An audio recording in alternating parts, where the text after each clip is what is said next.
Right, hello everyone. This video is or has been asked for by quite a few people actually. Um, I think it's probably right that it has been asked for. Evaluation specifically for all of the six issues and debates. Now, if you want to look at the content for each of these issues and debates, I have the other videos on that. But this video is just specifically going over how to evaluate these specific issues and debates that come up for AQA.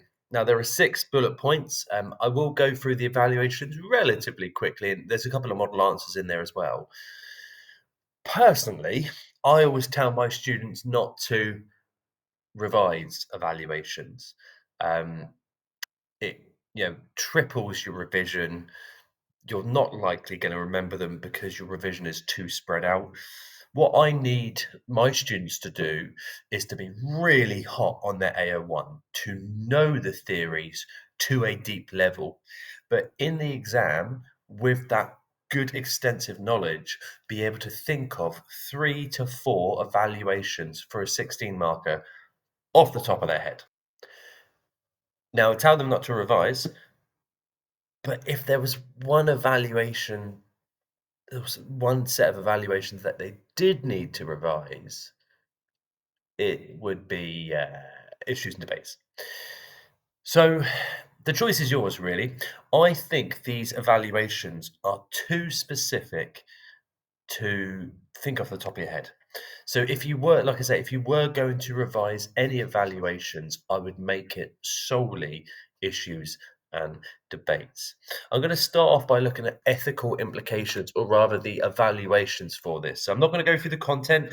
So if you remember, you got Sieber and Stanley in 1988. You've got this idea about social sensitivity. You've got this idea about what ethical implications are and code of ethics.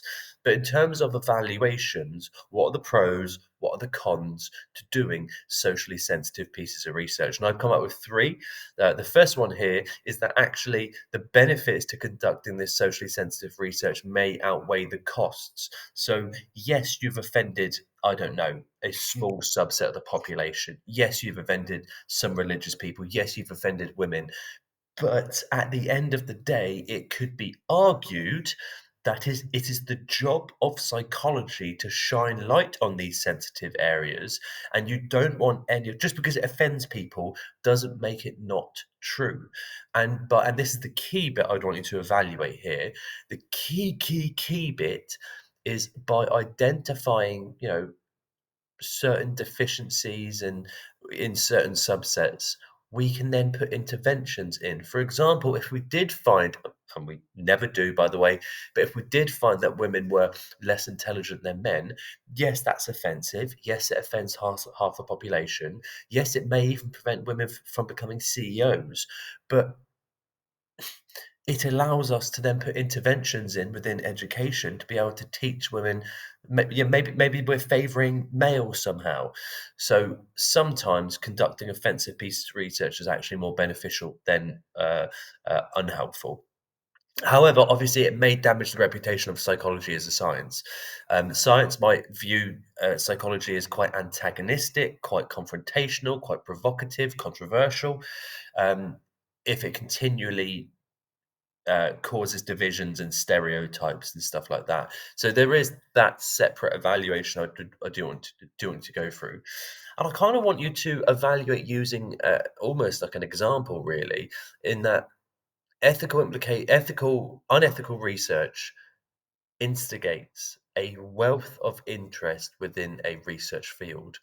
So a good example is Milgram. A long time ago, Milgram did this 60 odd years ago, but yet we still continually talk about it. And social influence is still a really interesting part of psychology. So those are three easy points you could go for.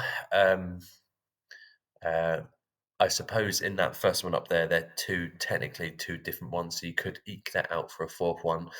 But in terms of a model peel, you've got unethical research may benefit society more than it hinders it.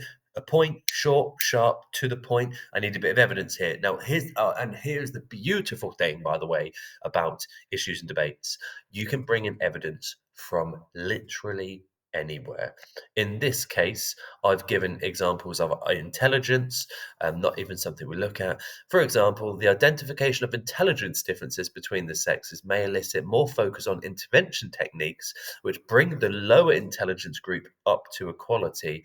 Failing to identify these differences will only maintain the differences. That's quite nicely worded. Well done, Kieran. Um, and now, why is this bad? Why is this good? Why is it good that unethical pieces may actually benefit? Well, therefore, unethical research may help progress society through identifying people's disadvantages. And though it may be offensive, this type of research could be deemed as useful. And like I say, just because it's offensive, it doesn't make it untrue. Therefore, researchers should not shy away from socially sensitive research, as it is true and it does have its uses as well. So there's a model appeal for that first point there. I would want you to be able to do the same for the following two. So that's really its ethical implications. I think this is pretty straightforward. But the evaluations for this are remarkably different to all the other ones. Case in point, reductionism and holism here. Now, I've not really evaluated holism. I probably should, to be fair. My main focus has been on biological and environmental reductionism. To be honest, they are pretty much the same in terms of evaluations. Both of them reduce behavior down to a single variable. Both of them have practical applications. Both of them tend to be maybe quite parochial. But let's just go. Let's just go through it anyway. The biological reductionism, for those of you who can't remember, is basically the reduction of complex behaviors down to a single variable cause. You're saying that behavior is literally being caused by one single biological process. You have a gene, or you have too high dopamine, or your amygdala's too big, or whatever, right? We're not that simple. Anyway, reductionism has its pros, though, and to be honest, it actually has more pros than cons. Reductionism is not a dirty word. Don't know why I focus on the dirty part of that. But reductionism tends to be just more simple, and that's not a bad thing. It's easier to understand, um, and it adheres to the principles of parsimony. Morgan's 1903 principle of parsimony, the concept that we should keep explanations as simple as possible. So that's my first point I would go for. Reductionism explanations tend to be more simplistic, and that adheres to Morgan's principle of parsimony, whereby he suggested we should just not overcomplicate behavior, just simplify behavior down to its easiest parts. The other part to this, and a second good point here, reductionism is scientific. Because you're reducing it down to two single things, and you can usually see this affecting this, that makes it scientific. It actually makes it empirical, so observable, basically. Because you're reducing them down to two single things, you can usually see the impact of the IV on the DV. You can establish cause and effect. Whereas if I were to say, how does society cause schizophrenia? You can't see that. That's too complex. So actually reducing it down to a simple one single variable is causing that behavior. That's much more observable, much more empirical. It's much easily tested as well, which kind of goes to the point. And there are massive practical applications. Let me give you an example again as well. Two examples. What happens if I were to say that high dopamine causes schizophrenia, or high expressed emotion causes schizophrenia? Which ones of those are more easily fixed? It is clearly the dopamine. Um, Biological reductionism has got a wealth of practical applications by reducing it down to this variable causes that behavior. If the variable is wrong, all you need to do is fix that. So it's relatively straightforward and has a lot of practical applications. That one I would say it's not enough just to know that point. You actually have to understand it. The problem, though, and this is the easy thing, it's the only evaluation, it's the only negative evaluation of reductionism, is too parochial. Parochial. Narrow-minded. It's too narrow-minded. Human behavior is far more multifaceted, far more complex, far more deep and less superficial than these explanations suggest. And actually, an elaboration is it risks simplifying behaviors down too much, and it risks missing out on other contributing factors that are causing this behavior, as opposed to just assuming that humans are very, very simplistic. Now, I've got a model appeal here for particularly biological reductionism. It could be seen as a scientific approach. Fantastic, right? Fantastic. Now, I need a bit of evidence. I need to bring something in here, and I'm bringing in the dopamine hypothesis. Really good example to use, by the way.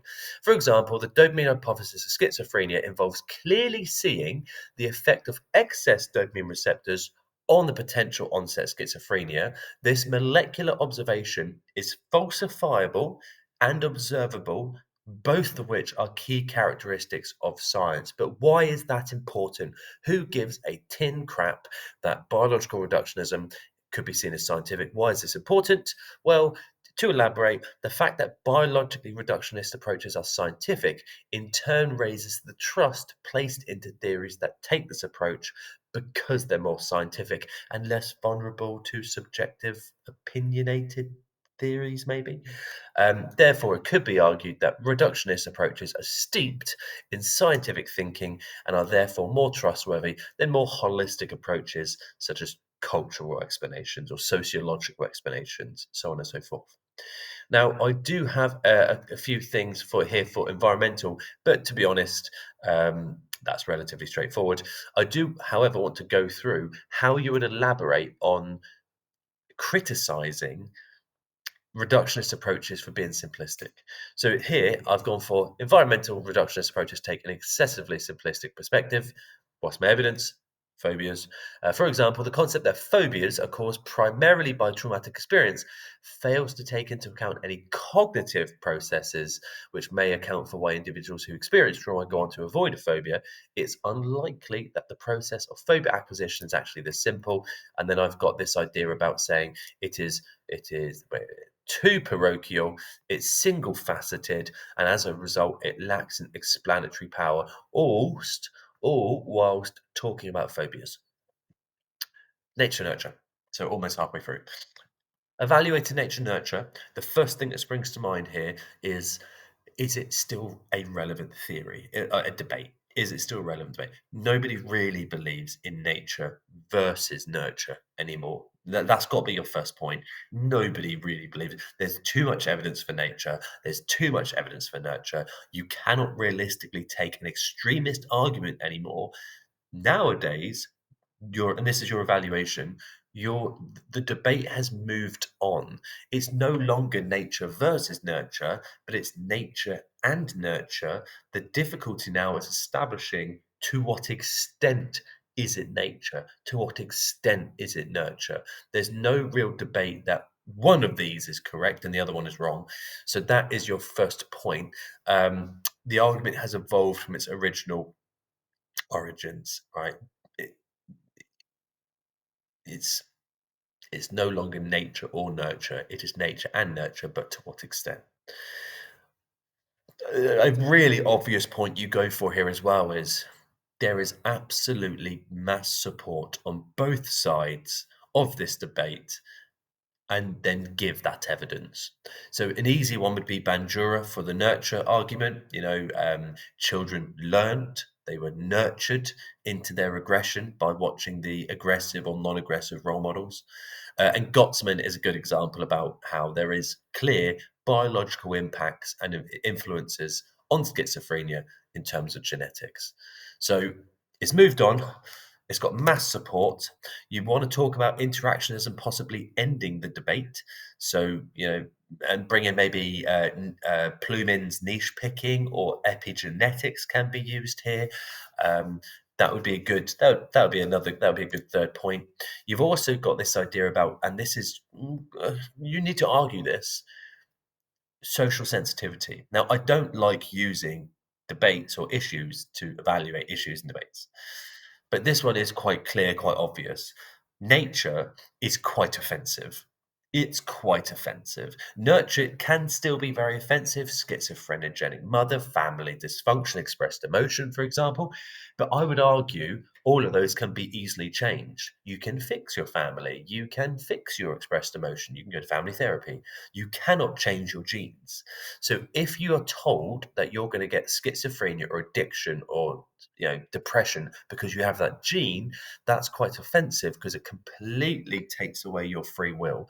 So maybe do a comparison of nature versus nurture, comparing them on how offensive they are. You would get credit for saying they're both offensive. You would also get credit, I think, you should do, for saying that nature is more socially sensitive than nurture, but make sure you back it up. Um, I've got a model pill here, but I'm not going to spend too long on this because I'm a bit wary of time. There's a model pill. Feel free to pause the video if you wanted to have a look through. But I think that's relatively straightforward. I've then got another one just here as well. Quite a good one, I think, here about interactionism. So you might want to read through that and just make sure you know how to peel it properly. Evaluations of free will and determinism are, again, pretty straightforward. Look to compare if you can. But again, very different. Free will is impossible to test. That straight out the bat is your first evaluation. Free will is impossible to test. You can test someone's perception of free will. Do they think they have free will? But you cannot actually scientifically observe it. It is completely impossible. So the debate is probably likely going to rumble on. However, maybe talk about psychology's obsession with determinism. Psychology is obsessed with determinism. It constantly wants to, I don't want to say prove, but it constantly wants to suggest that our behavior is caused by factors beyond our control. And so maybe there's a good discussion here about how determinism is scientific and it makes psychology more of a scientific discipline on the one hand, but then maybe a second point you can have just a general discussion kind of criticizing maybe psychology socially sensitive because it completely neglects, pretty much apart from humanism, the role of free will. There's a lot there for you to talk about, and I think that's pretty much it, to be honest. Um, Free will is hard to test. Psychology is maybe over obsessed with determinism and neglects the idea of free will and link that to social sensitivity. And I would also just easily here just say there's a lot of support for determinism. And you can use, to be honest, literally any theory or piece of research we look at. Psychology has a lot of evidence for behavior being determined beyond our control. So it might be worth just bringing that in. Again, Bandura, easy, easy. I've got a model pill here about it being offensive, but again, I'm not going to go through these in too much detail because I do want to move on to the harder ones, I think. Starting with nomothetic and idiographic, which is easy to be fair, but students tend to struggle with it. Again, I'm not going through the content. I just want to go through um, the evaluations. Now, I don't. Let me just check. I think I did. Yeah, I did nomothetic. So nomothetic is more scientific. It is. Nomothetic tends to use experiments, tends to use large groups, more quantitative um, findings here. So it tends to be nomothetic tends to be less subjective, less opinionated, and obviously a massive strength to nomothetic. It is much more easily applied to wider samples, making it more useful pieces of research and more useful strategies. It has helped psychology become more scientific because, about these laws and stuff. And don't worry about that last point. That last point's crap. I think there is another one. No, I've got a model pill here, and I will go through. Now, this is actually comparing. This is a model. This is a model strength where I'm actually comparing. Remember, in your comparison point, you need to refer to the two things you are comparing. So in this case, the nomothetic approach can be deemed as having many more practical applications for society than idiographic. And I'm probably going to say, on the one hand here, There we go. On the one hand, nomothetic approaches create practical applications through its assumption that what it finds from small samples can be applied out to wider populations. For example, studying a small schizophrenic sample and then creating drug therapy. But on the other hand, with the idiographic approach, there is little point in creating useful applications if what you have found would only help those who were actually studied, which is going to be a very, very small sample. So there's no point taking from a case study a practical application and then saying this will help everybody, because that's not going to be particularly useful. So that would be a good comparison. Always look to compare if you can, and this is obviously a really good one. Nomothetic weaknesses, though, is that obviously, these laws do not apply to everybody. If I ask my students who they listen to in year one, and one of them says Loyal Khan, Loyal Khan. Why can I no? Why can I keep forgetting that name? Loyal Khan, Loyal Kana. I can't take from one person listening to them and then apply it out to all of the first years and say, if you're a first year, you will listen to Loyal Kana. So a big problem here. Predictions can be made about groups, but these may not apply to the individuals. Basically, you may be incorrectly generalizing a behavioral law to a group of people that it doesn't apply entirely to. If you're a student, then you love house parties. That is a nomothetic law, but it doesn't apply to every student. It applies to most students, admittedly, but it doesn't apply to all. The approach has been accused of losing sight of the whole person. So we're treating people, we're just assuming that everybody is the same and we're not looking individually at people. And it does give us a superficial understanding. We can understand that first years like listening to Loyal Kana. We can understand that second years like going to house parties in second year, but we do not understand why, because nomothetic research doesn't give you depth of understanding, it gives you breadth of understanding. It helps us understand that people are behaving this way, but it doesn't tell us why people are understanding this way. And arguably, that's the most important question. So that's what idiographic is for. The idiographic approaches tell us why something happens. Nomothetic research doesn't give us great detail or depth of understanding of behavior. And it tends to use labs too much. I haven't gone through idiographic, which is not particularly useful, but the strengths of nomothetic are the weaknesses of idiographic. Finally, we end on gender and culture bias. Now, I obviously do these separately. I've got evaluations of culture bias just here.